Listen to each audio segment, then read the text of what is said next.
आज से करीब 1 साल पहले मेरे पास एक फ़ोन आया। मैं मंच पर तो बोल लेता हूँ, वैसे निजी जीवन में बहुत ही संकोची व्यक्ति हूँ, बहुत ही अंतर्मुखी हूँ और मुझे कोई खींच के बाहर ना लाए तो मैं 1-1 महीना अपने रूम में बैठ के पढ़ता रहता हूँ। मुझे मुझे लगता है कि एकांत में जो सुख है, वो सुख मुझे मिलता नहीं बाहर। तो मैं पार्टियों में जाने वाला व्यक्ति नहीं हूँ। किसी का जन्मदिन, किसी की शादी में मुझे बुलावा है तो मैं तुरंत सोचता हूँ कि क्या बहाना लगाऊँ कि ना जाना पड़े मुझे। तो मैं ऐसा हूँ, दरअसल हूँ, ये मेरा स्वभाव है।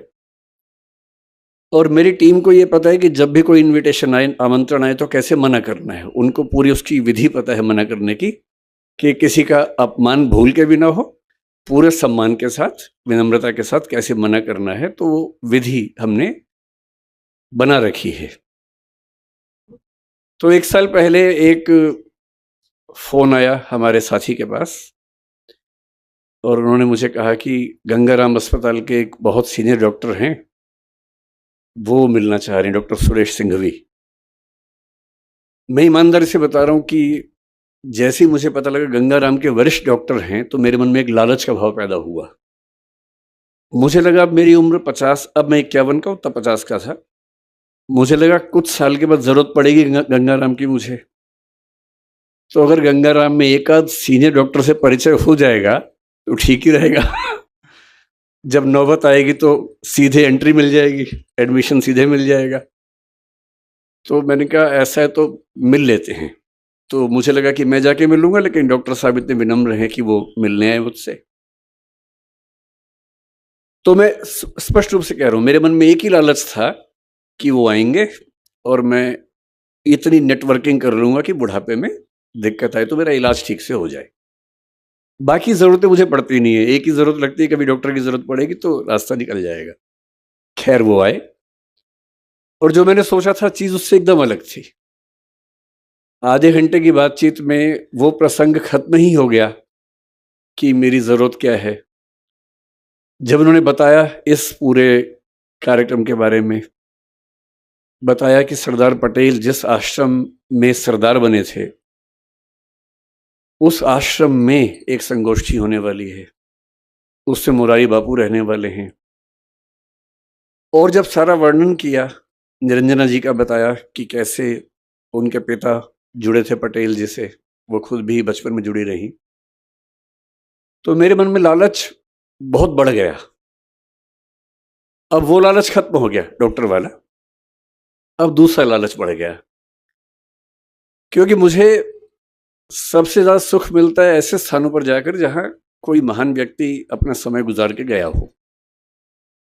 जैसे मैं आज से कुछ साल पहले करमसद गया था, जहाँ सरदार पटेल का जन्म हुआ था। उस घर में 1-2 घंटे रहा, छत से लेकर ज़मीन तक सारा एक-एक कमरा देखा वहाँ पर। साबरमती आश्रम भी गया था, दांडी भी गया था, गुजरात आया तो लोथल भी गया, सब जगह गया। बारडोली मुझसे छूट गया था। शायद नियति थी, जानबूझ के छुड़वाया होगा नियति ने। तो जब मुझे पता लगा कि बारडोली के या बारडोली के आश्रम में जाके वहीं उसी घर में रहने का मौका मिलेगा या बैठने का मौका मिलेगा जहाँ सरदार पटेल रहते थे, जहाँ महात्मा गांधी भी आते थे, तो मुझे लगा इससे बड़ी उपलब्धि क्या हो सकती है। बोलना तो ठीक है, मैं अध्यापक हूँ, बोल ही देता हूँ, तो मैंने कहा ठीक है मैं आऊँगा, लेकिन इसमें मेरा लाभ ज़्यादा है, आपका लाभ कम है। और जब से आज मैं सुबह से आया हूँ, मैं कल रात को सूरत आ गया था, आज सुबह यहाँ आया और जब से आया हूँ तो वो मेरा भाव बढ़ता ही जा रहा है। ऐसा लग रहा है कि बड़े शहरों की चकाचौंध में हम लोग बहुत कुछ छोड़ देते हैं, जो ऐसी जगह पे आके समझ में आता है कि जीवन का असली मतलब क्या होता है। तो पश्चिम में एक प्रसिद्ध दार्शनिक हुए थे, मुझे सुरेश जी ने कहा कि 1.5 घंटा मुझे बोलना है, तो मैं बड़ा फुर्सत के मूड में हूँ। अगर आप लोग लगे कि कम बोल रहे हैं तो आप इशारा कर दीजिएगा, मैं चुप हो जाऊँगा बीच में ही, नहीं तो मैं तो ज़्यादा बोलने का अभ्यस्त हूँ ही, कम बोलना मुश्किल लगता है मुझे। तो आज जब मैं आया तो यहाँ मुझे सरदार पटेल पर बोलना है, मैं उन पर आऊँगा थोड़ी देर के बाद, पहले मैं आज का अनुभव डिस्कस करना चाह रहा हूँ। तो जैसे ही कार आश्रम के अंदर घुसी, तो जिसको बोलते हैं आजकल मनोविज्ञान के बच्चे की वाइब्स आती हैं, जो जेन जी है, आज की जनरेशन है, उसकी भाषा में वाइब्स आती है। हमारी भाषा में एक वातावरण होता है हर जगह का, उस वातावरण का अपना मूल्य होता है, और वातावरण ऐसे नहीं बनता। बहुत सारे अच्छे लोग जब एक साथ रहेंगे तो वहाँ माहौल बनता है, उसको हम वातावरण कहें, वाइब्स कहें, वाइब्रेशंस कहें, जो भी कहें, वो हर किसी को समझ में आता है। तो जैसे ही मैं उस स्कूल के अंदर घुसा, मुझे लगा कि ये कुछ तो अलग है। पहले मुझे लगा कि क्योंकि मैं दिल्ली से आया हूँ, और दिल्ली में दीपावली के 1-2 महीने बाद तक जो मौसम रहता है, आपको पता है कि पॉल्यूशन बहुत ज़्यादा वहाँ पर होता है, सांस लेना अपने आप में एक चैलेंज होता है वहाँ पर। तो मुझे लगा शायद यहाँ हवा साफ सुथरी है, और क्योंकि मैं दिल्ली से आया हूँ इसलिए मुझे बहुत ज़्यादा अंतर महसूस हो रहा है। और मामला सिर्फ बाहर की हवा का नहीं, अंदर की हवा का भी है। और दिल्ली में जो लोग हैं उनके बाहर के साथ साथ अंदर की हवा भी खराब हो जाती है। एक शायर ने दिल्ली के बारे में बड़ा अच्छा लिखा है, जो मैं हर दीपावली के बाद अपने घर में सुनाता रहता हूँ सबको। चेहरे पे सारे शहर के गर्द और मलाल है। गर्द का मतलब है धूल, मिट्टी, और मलाल मतलब दुख, पीड़ा, वेदना, बेचैनी, परेशानी। तो चेहरे पे सारे शहर के गर्द और मलाल है, दुख है और धूल मिट्टी है। कितना सुंदर कहा। चेहरे पे सारे शहर के गर्द और मलाल है, जो दिल का हाल है वही दिल्ली का हाल है। तो पूरी की पूरी दिल्ली, ये गर्द जो है, धूल मिट्टी, तो दीपावली के बाद 2 महीने होती है, लेकिन जो अंदर की धूल मिट्टी है साल भर रहती है। और मैं थोड़ा पढ़ लिख गया हूँ, ज्ञान की बातें कर लेता हूँ, लेकिन धूल मिट्टी तो मेरे अंदर भी उतनी ही है जितनी बाकी लोगों में होती है। यहाँ के एक अलग ही सुकून महसूस हुआ। उन बच्चों के चेहरे पर जो भाव थे, फिर मैंने स्कूल देखा ध्यान से। मैं इतने साल से, 26 साल से काम कर रहा हूँ, भारत सरकार में काम किया, अपनी एक कंपनी चलाता हूँ जिसमें करीब 2-2.25 हज़ार लोग काम करते हैं मेरे साथ में।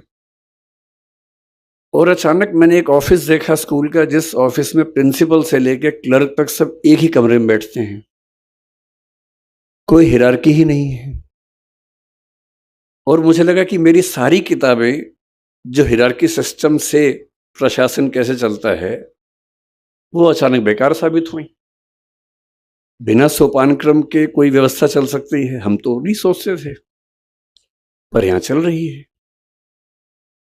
फिर मैंने देखा कि स्कूल के बच्चे, उन सबकी एक एक अलमारी है, उसी में उनको अपना सामान रखना है, किताबें रखनी है, कपड़े रखने हैं, सब ने बड़ा सहेज के रखे हुए हैं। मुझे अपने बच्चे याद आए। कमरा तो उनके पास भी है, पर वो इतना साफ तो कभी नहीं होता जब तक कोई थर्ड पार्टी आके साफ ना करे उसको। या तो मम्मी साफ करे, पापा साफ करे, या कोई और साफ करे। इतना करीने से कैसे बच्चे रह सकते हैं? और किसी की अलमारी पर कोई ताला भी नहीं है।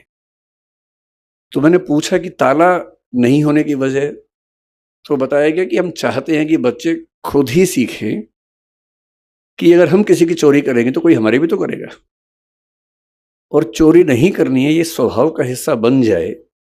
ये इसकी ट्रेनिंग है, इसका प्रशिक्षण है। बच्चे अपना खाना भी खुद बना रहे हैं, बर्तन भी खुद धो रहे हैं। 10वीं के बच्चे दिल्ली में ये कह के आतंक मचाए रखते हैं कि मेरा 10वीं का एग्जाम है, तो ना मैं खाना तो खैर बनाने का सवाल ही पैदा नहीं होता है, बर्तन धोने का तो मसला ही नहीं है उनके सामने। उनसे तो आप ये भी कहें कि 1 गिलास पानी ला के, तो 10वीं का एग्जाम बीच में आ जाता है। तो ये बच्चे 10वीं का एग्जाम भी दे रहे हैं, खाना बना रहे हैं, बर्तन धो रहे हैं, अपना सब कुछ कर रहे हैं। स्वावलंबन, जो महात्मा गांधी कहा करते थे, उसका जीता जागता उदाहरण। और उसके बाद बच्चों के चेहरे पर ऐसा सुकून है, जो सुकून दिल्ली के वीडियो गेम खेलते बच्चों के चेहरे पर कभी नहीं दिखता है। तो मुझे कभी कभी क्या होता है, मैं जिक्र कर रहा था कि पश्चिमी दार्शनिक हुआ हेडेगर नाम के, 20वीं शताब्दी की शुरुआत में ही, जर्मनी की बात है, जब जर्मनी विश्व युद्धों की दुनिया में आ गया था, उस समय की बात है। उन्होंने एक बड़ी गहरी बात कही। उन्होंने कहा कि हम लोग जिंदगी जीते रहते हैं, किसी से लड़ते हैं, किसी से प्यार करते हैं, फिर झगड़ा करते हैं, लड़ते हैं, सफल होते हैं, किसी को हराते हैं, किसी से हारते हैं तो नफरत पाल लेते हैं, हराते हैं तो ये भाव मन में आता है कि मैंने हरा दिया, मैं विजेता हूं। इसी सब तिकड़म भरे अनुभवों को हम मिला के एक शब्द बोलते हैं जिंदगी, लाइफ। लेकिन कभी कभी ऐसा होता है जिंदगी में कि अचानक कोई इंसिडेंट होता है। वो इंसिडेंट क्या होता है, जैसे मान लीजिए कि मैं और मेरा दोस्त सड़क पे जा रहे हैं, अचानक एक ट्रक की कार ब्रेक फेल हुई, उसे टक्कर मारी और मेरे साथ जो मेरा दोस्त था उसकी मौत हो गई और मैं बच गया। अब जो मुझे एहसास होगा, उस एहसास का मतलब है नथिंगनेस, शून्यता। उस मोमेंट पे, उस क्षण में ये लगता है कि क्या है जिंदगी में ऐसा, और मैं जो इकट्ठा करने में लगा हूं, मैं जो ताकत के पीछे भाग रहा हूं, मैं जिस 8 साल बाद की प्रमोशन के लिए अभी से रात दिन जुटा हुआ हूं, ये सब तो 1 सेकंड का खत्म होने का वाला खेल है।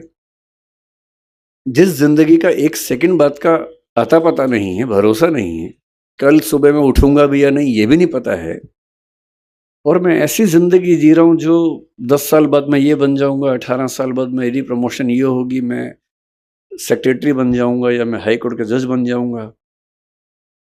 इस अनुभव में जो लोग थोड़े ज्यादा सेंसिटिव हैं, संवेदनशील हैं, वो इस अनुभव को झेल नहीं पाते,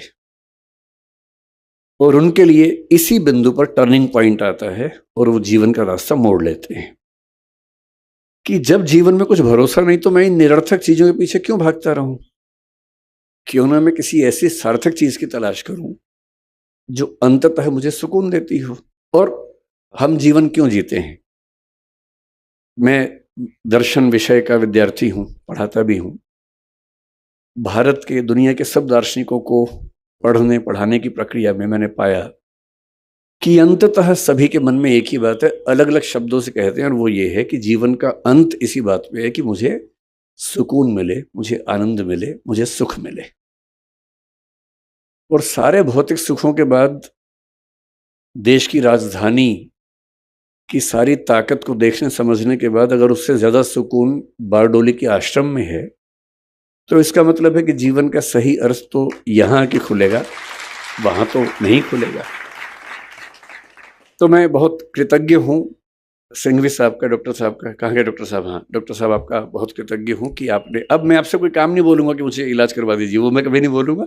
वो तो मेरा शुरुआती लालच था जो मैंने आपको बताया भी नहीं अब तक, और मन में था। और मुझे लगता है कि सच बोल देने से मुक्ति रहती है, झूठ बोलने में बड़ी दिक्कतें हैं, सच बोल देने से आदमी मुक्त रहता है। तो मेरा शुरुआती आपसे जो संवाद था वो लालच की बदौलत था, अब तो हम अच्छे दोस्त हो गए। तो मैं कृतज्ञ हूं कि आपने मुझे यहाँ बुलाया और इतने सुंदर संसार के बीच में आने का मौका दिया। मैंने जब स्कूल